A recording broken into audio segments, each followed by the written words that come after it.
Pertanggal 28 November, kampanye mulai digelar. Para peserta pemilu, baik itu calon presiden dan wakil presiden serta legislatif, diharap tak sekedar kampanye program namun juga menyesuaikan dengan kebutuhan Bali di masa depan.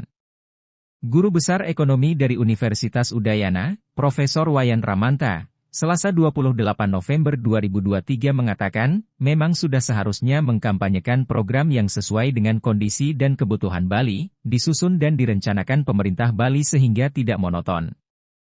Ia pun menyarankan agar mengkampanyekan program yang sesuai dengan jangka menengah, panjang pembangunan Provinsi Bali atau blueprint dari pengembangan perekonomian daerah Bali. Disebutkannya, para calon harus tahu desa, kala, patra untuk menyampaikan visi misi dan programnya.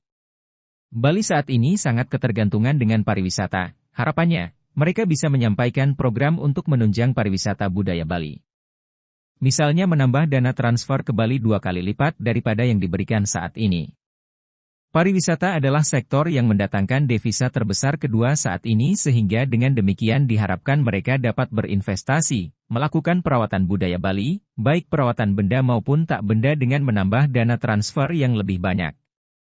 Sementara Guru Besar Ekonomi dari Undiknas, Profesor Ida Bagus Raka Suwardana mengatakan, berharap para calon memikirkan penguatan ekonomi Bali terutama sektor primer dan UMKM. Kita telah mulai perhelatan politik, mulai kampanye politik yang dilakukan para calon legislatif maupun calon-calon yang lainnya, tim-tim sukses dan lain sebagainya. Tentu bagi Bali yang selama ini dikenal dengan pariwisatanya, tentu berharap bahwa para calon yang akan bertarung itu memanfaatkan materi kampanyenya untuk bagaimana penguatan dari sisi ekonomi Bali. Kita tahu bahwa Bali adalah industri pariwisata dan didasari oleh sektor primer yaitu pertanian. Kuatkanlah itu ketika materi kampanye. Misalkan para calon ini adalah menguatkan tentang bagaimana pertanian sangat penting.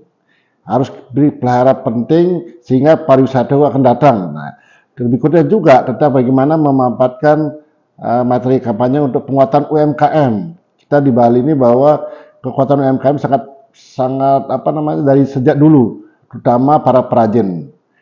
Selama ini kan kita kalah dengan perajin-perajin yang KW1, KW2 dari luar, bagaimana agar yang ori itu adalah hasil buatan masyarakat Bali itu bisa dikuatkan oleh para calon-calon ini. Tentu nantinya ujung-ujungnya ketika terpilih adalah dari sisi regulasi. Dan seperti itu yang kita harapkan dari semua kandidat yang bertarung.